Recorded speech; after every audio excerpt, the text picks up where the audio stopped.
live, or did I want to die? Karen Reeves says her experience with pharmaceuticals left her searching for more. I felt like they were trying to end my life by prescribing more medications that were just doing me harm. No, you Since already turning know to hemp alcohol products, gets she like says her A1 quality of treatment. life It's has everywhere. drastically improved. But with cannabis, I'm able to manage my pain, I manage my anxiety, I'm not so depressed anymore. It shouldn't be against the law to feel good. Senate Bill 3 would completely ban consumable hemp products containing THC. House Bill 28 would allow some products within But then current again, legal in some limit, places you but do would have drastically restrict certain lounges, sizes. so that's Both bills are a top better. priority for I mean, Lieutenant Governor public Dan spaces where you Patrick. can Well, we network, got to the you know, house have very events. early, I've to been the reviewing Capitol, some. so that we I got a could couple get in things to line show in the and Instagram for that. sign up so that we could speak.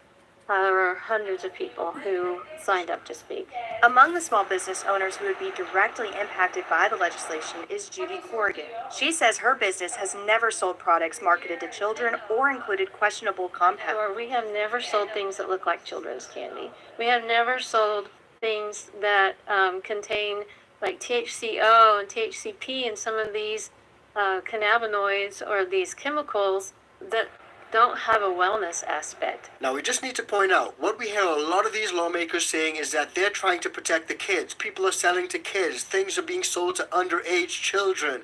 And that's actually what this lady is saying is not the case. They don't have anything that looks like it resembles kids' packaging or anything that looks like it resembles kids' snacks, fruits, gummies, any of that stuff. And I'm pretty sure in a shop like this, you need to be over 18 years or 21 years to even get in. This is a health and wellness store, and it has been since the beginning. If either bill passes, her business would likely close.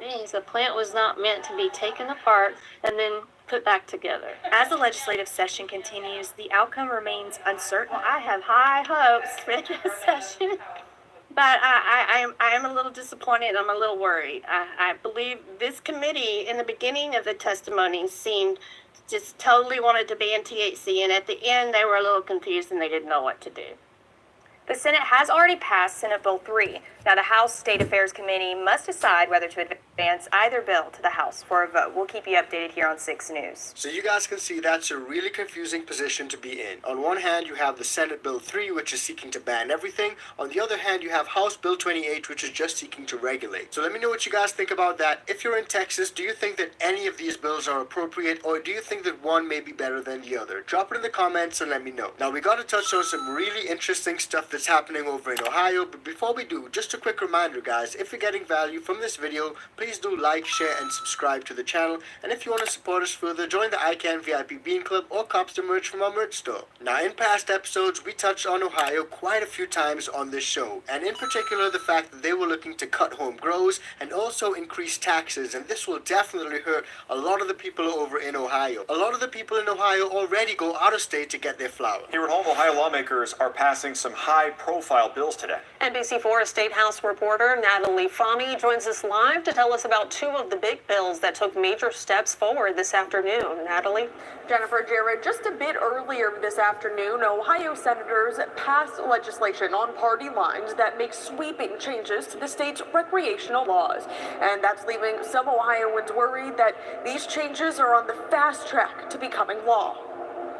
If it passes, I'm going to be very, very upset. That's Justin Cavis. He's a lifelong Ohioan who tells me he grows for medicinal purposes, even before it was legal.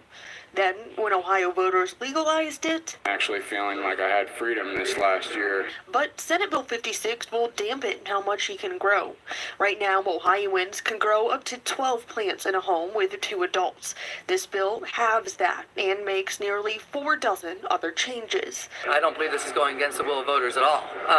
This bill, the intention of this bill is to protect, in my perspective, children and families. Senator Christina Rogner, chair of the Senate General Government Committee, says the bill will protect children without causing a chilling effect to the industry. And this bill still allows for the growth, the processing, the dispensing of it, but it should be done responsibly. I think that's the key provision right there. Yo, I just had to pause just to get this off my chest real quick, guys.